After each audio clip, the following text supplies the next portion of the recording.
The need for equipment and their types. Introduction. Equipment is elan vital of physical education and sport. Though several interesting activities can be played without any equipment. Almost all institutionalized games and sports require standard equipment. In sports like shooting, archery, cycling, etc., equipment accounts for more than 30 to 40% of the athletes' success at competitions.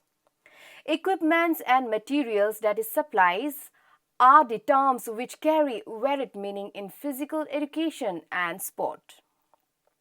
The terms of equipment and supplies, that is materials, are defined by Charles A. Butcher as follows. Equipment is the term used for those items that are not considered expendable but are utilized over a period of years, such as parallel bars, steel dumbbells, audiometers, hurdles, horizontal bar, goal post, running treadmills, ergometer, bicycle, etc. Supplies are those materials that are expandable and need to be replaced at frequent intervals, such as shuttlecocks, tennis balls, TT balls, cricket balls, volleyballs, basketballs, football, etc. Equipment and supplies are aids or tools used to facilitate the teaching of health, physical fitness, physical education, the coaching of games and sports, conduct of intramurals and extramural. Quality and well-maintained equipment and supplies are essential to good teaching and coaching. Now let's discuss on types of equipment. A large variety of equipment is used in physical education and sports, not only for sporting activities, even for the care and maintenance of sports infrastructure and storage of equipment. Equipment used in physical education comes in a large variety. It may be categorized according to its nature and use.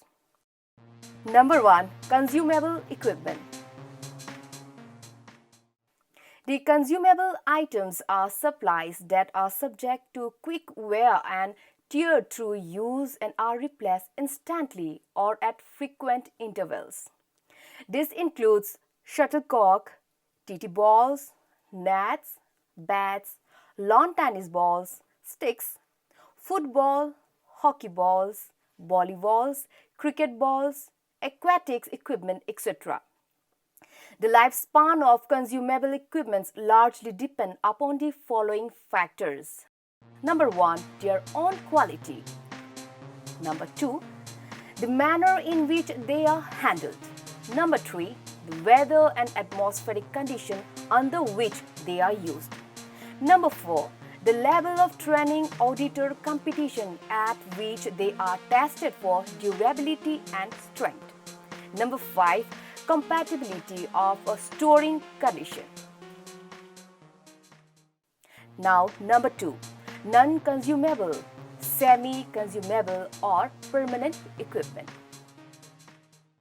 Non-consumable or permanent equipments including goals post, that is for football, hockey, handball uprights, hurdles, basketball poles, netball poles, lawn tennis poles, gymnastic apparatus and equipments, strength training equipments, etc. Such equipment, when damaged, wholly or partially, may be put to use again after minor repairs. The lifespan of non-consumable equipments largely dependent upon the following factors. Number 1. The quality of equipment. Number 2. Regular checking of their functional condition. Number 3. Dusting and cleansing. Number 4. Maintaining and immediate repairing. Now, need for the equipments. It is necessary for the physical education teacher to prepare a checklist of equipment, supplies and material required for each activity or sports for instruction and competition. The need for equipment and supplies fluctuates over time, but instance during competitive seasons, the requirement of equipment and supplies is much higher than in lean season. The need of sports equipment in the educational institutions depends upon the number of factors. Some of the major considerations are as follows. Number 1. The type of program offered by the institution, required or elective physical educations, recreational program, competitive sports, mass demonstration, professional, etc. Number 2. The kind of activity, individual, dual, group or team, elite class sports, public sports, etc. Number 3. The level of the institution and organization of sports, school, college, university, intramural, extramural, intervarsity, etc. Number 4. Level of the training camp and competition, athletics, gymnastics, aquatics, and team games in school, college, university, state, national or international camp, and competition will surely require different quality and quantity of equipment than what is needed for conducting a class in school or college. Number 5. Number of teachers and teaching stations, etc. For each sports or games, an equipment requirement is different. To determine the need and requirements of sports equipments, material or supply while considering the above mentioned factors. The existing stock along with the consumption in the previous year and expected consumption in the future, if any, must be taken into consideration. Now the procedures for the purchase of equipments. Direct purchase of equipment involves a standard procedure which is mandatory for all to follow. Before the actual purchase procedure begins, a host of factors and formalities intervene for consideration. Some important procedures for purchase are as follows. Number 1. Once finalized, the equipment requisition should be put up for sanction to the competent authority that may reject or modify the requisition. Number 2. Purchase of equipment up to Rs 500 may be made direct without calling quotations. Number 3. All bulk purchases, usually above Rs 5,000, have to be effected by a committee duly constituted for this purpose, preferably at the beginning of the year. Number 4. According to rules, the purchase should be made on the lowest bid basis for the same or similar type of item. Number 5. In bulk purchases, the purchase committee should inspect each article thoroughly and select the best considering the brand, quality and price. Number 6.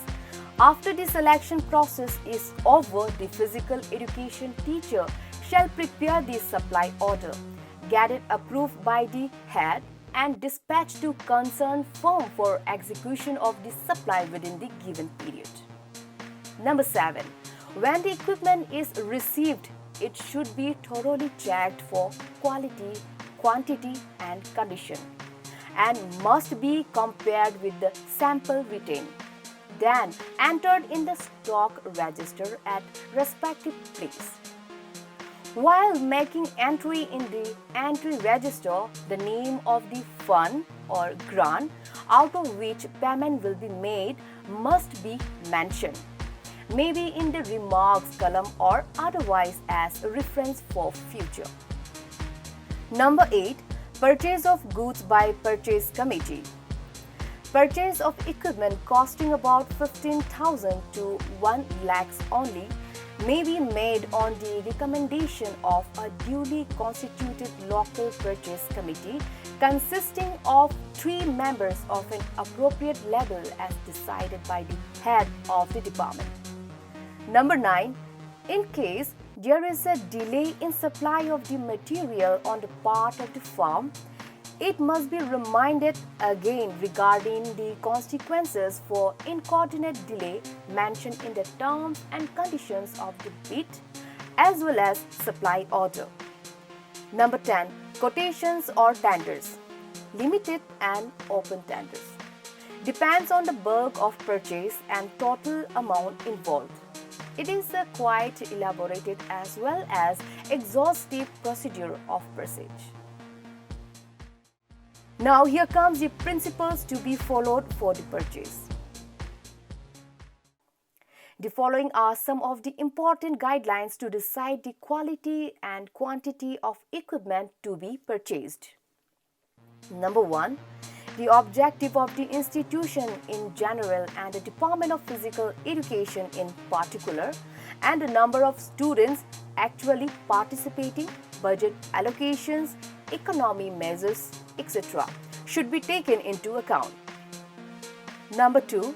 The view of the teacher, faculty of physical education, coaches and even outstanding sports students must be duly obtained, considered and valued. Number 3.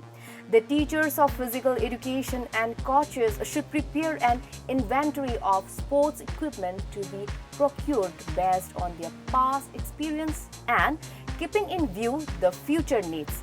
They should also specify the brand of the equipment along with the required quantity. Number 4.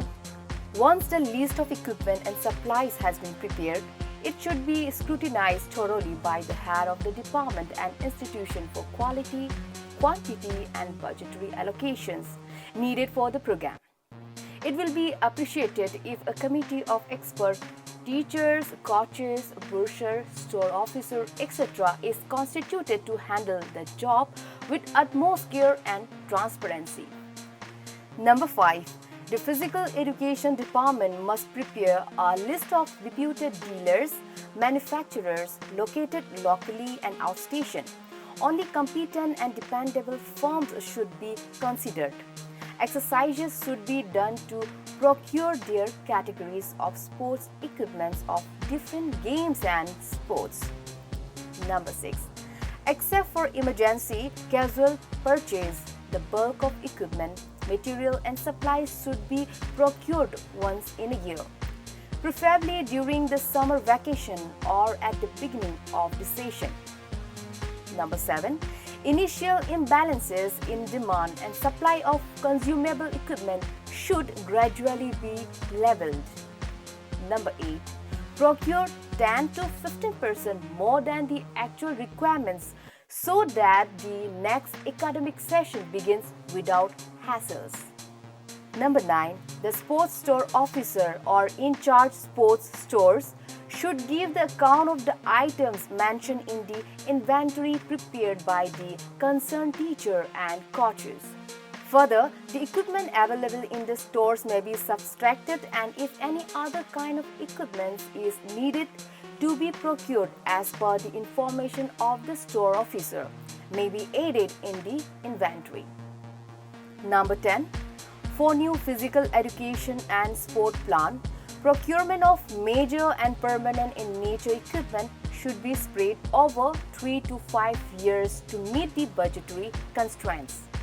Number 11.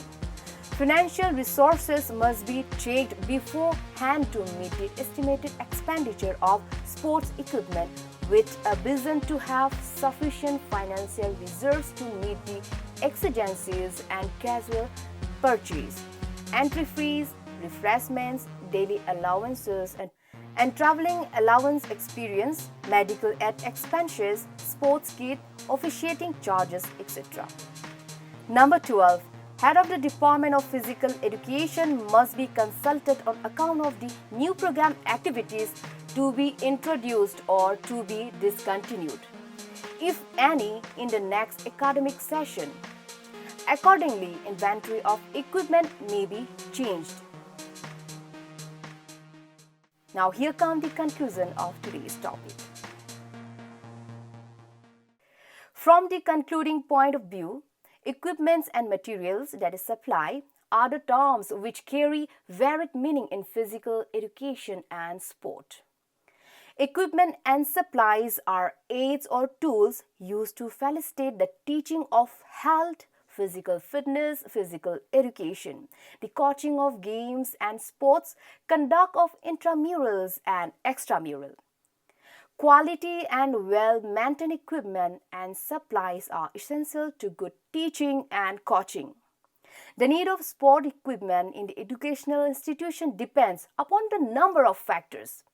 The teachers of physical education and coaches should prepare an inventory of sports equipment to be procured based on their past experience and keeping in view the future needs. They should also specify the brand of the equipment along with the required quantity. This much for today. Thank you so much.